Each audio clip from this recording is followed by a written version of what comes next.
What's going on YouTube? It's Primitive here bringing you episode 10 of PokéPrep. This is the series where I give you all my best tips and tricks that I've learned from my many years of competing to make you a better player in your team building, your mentality, and your tournament preparation. Today we're going to be talking about how to break out of a plateau when you seem to just not being proven anymore and you're just stuck at the level that you're at and you don't know what to do. First, we're going to go over the most common reasons why we get into plateaus, and then we'll start to talk about the tips and tricks that you need to follow to start breaking out of the plateau. So let's start off with talking about the 4 main reasons why players hit plateaus. The first one is comfort/routine. Many players get too comfortable with one style of team or core, and then they will only play that team and only improve upon that team. And even if that team starts to have a losing streak, they stick with that team because that's just what they know. VGC has a weekly changing metagame. Things are changing all the time, and that means older teams sometimes get outdated and are no longer as viable as they used to be. This can cause a plateau because when you're using a team that's no longer as viable as it may have used to be, but you believe that it's still equally as viable, then you're going to start losing with this team. You're going to start losing confidence in yourself, and you're going to probably start wanting to play the game less because you feel like you're just on a losing streak. We'll go over how to fix this shortly, but let's go into the next few reasons on why we hit plateaus. The next reason is going to be a change in mentality. Maybe at one point you were extremely dedicated, you were extremely motivated to grow as a player, but a few months down the line of playing every day, now you just don't feel the same way. You might be a little bit burnt out. You may just not be as into the game as you thought you were when you were first starting this grind. And when you have a change of mentality and you're no longer in a mindset that's focused on winning as well as improving, then you're going to hit a plateau because you're not going to be willing to put in the work and the time that it's going to require you to get better and break through to your next stage as a player. The next thing is it can be losing streaks. If you're going on a really long losing streak, it can be really frustrating to figure out how to stop this losing streak, which can really put you in a bad mentality. This can go along with the last one. Your change of mentality can be you are just really negative towards the game right now because things aren't going your way. And the last of the 4 main reasons why we plateau is that you have a change in your dedication level.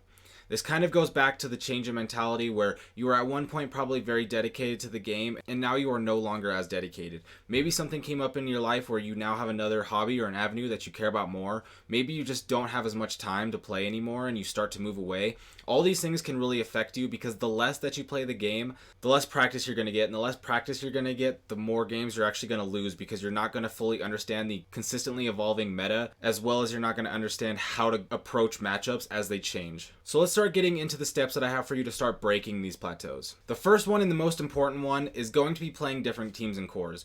You see, in my opinion, the biggest reason that players plateau is that they get too comfortable with one team, and so this is the most important one, and this is why I want to talk about it first. To break this, you just need to start playing other teams. It's really easy to just start making some teams you may have in your mind, or luckily we are in a day and age where there are so many resources for where you can find new teams that are achieving high results in tournaments that are easily accessible for you to test yourself on Pokemon Showdown, or even have rental codes to test in-game. Testing more teams is going to broaden your knowledge of game plan, flowcharts, and the metagame. This is extremely important because VGC is a game of knowledge and prediction, so the more knowledge that you have on the metagame, the better predictions you're going to be able to make, the better flowcharts you're going to be able to have, and overall, the more information on the game that you have, the better plays that you're going to make. Testing more teams is also going to teach you how to beat that team, which you can incorporate into your own team building. When you're testing a new team, whether it's an uncommon team or one of the top teams going around right now, when playing it, you're going to figure out what it beats as well as what it loses to. And when you know what this team loses to, you can incorporate that into your own knowledge, so whenever you're team building, you know how to beat this team, or when you go up against it, you know what its flaws are. This is extremely important because the more teams that you know how to dissect,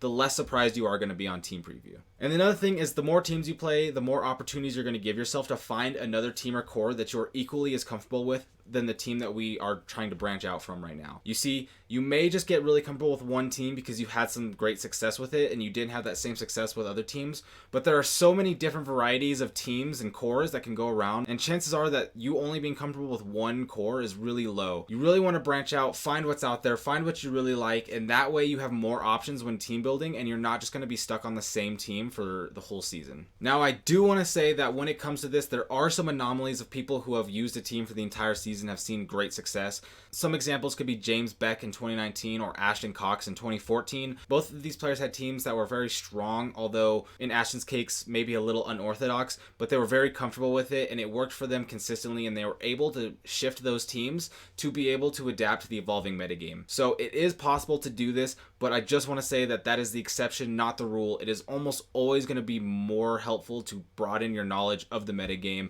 to make you a better player. Alright, so the next tip I have for you is just going to be taking a step back from the game. Now, this can mean two different things. The first one means just taking a step back completely and taking time away from the game. This is something I've done myself to huge success my entire competitive career. Sometimes whenever you're having a hard time improving at the game or having a hard time being mentally ready to prepare for the game, you just have to take a break from the game, let yourself refresh, get back to a neutral mindset and emotional state, so that way you can come back to the game ready to improve and get back to it. This could be for a couple hours, maybe you just need to go for a walk or go hang out with some friends. It could be for an extended period of time, like a few days or a few weeks, or even in my case, last year I took a 6-week break because I really just needed to refresh myself as a competitor and realize again why I was working so hard to grow as a competitor. Another step back can just be lowering the hours that you're playing. If you're playing a good amount of hours but you feel like you're having diminishing returns at the moment because you're just not getting the improvement that you need, sometimes you just need to lower the amount of hours that you're playing. If you're playing, let's say, 2 hours every day, 5 days a week, so you're playing 10 hours a week, maybe you just play for an hour a day, 5 days a week, or maybe you just play 2 hours a day for 3 or 4 days a week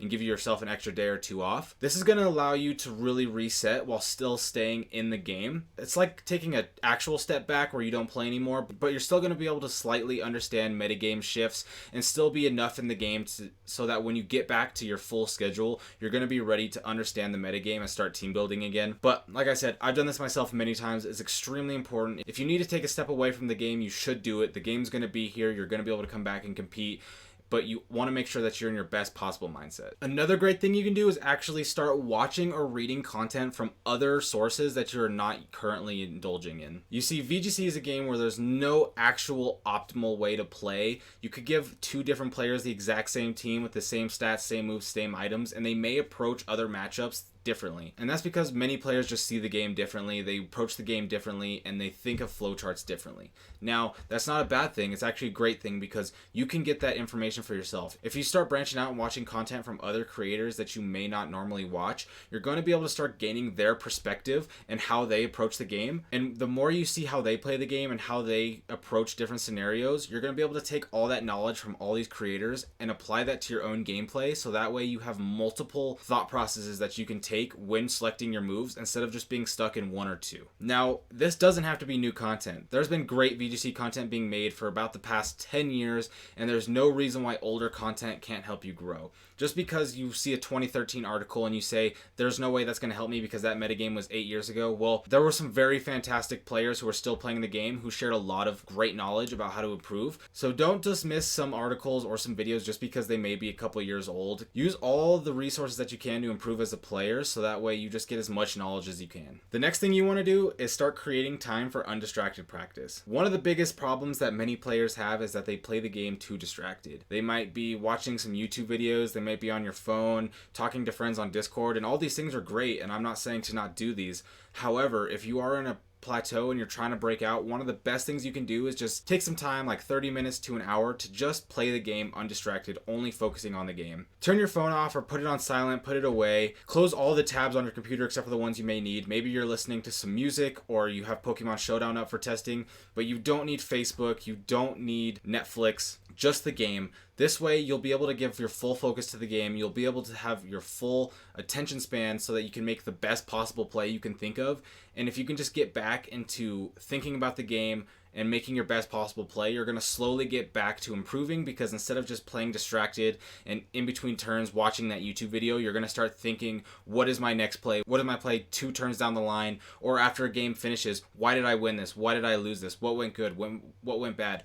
All these things are going to help you really improve as a player, but you have to make sure that you're not building the habit of becoming distracted while playing. Also, when you're on a plateau, you may lose confidence, so if you start focusing on the game, you're probably going to start winning more, and the more you win, the more you're going to start building confidence, and sometimes having a plateau is just a confidence issue, so you just got to get back to winning. And my last tip for you to break out of a plateau is just start meeting some new friends. This is going to go along with finding other content.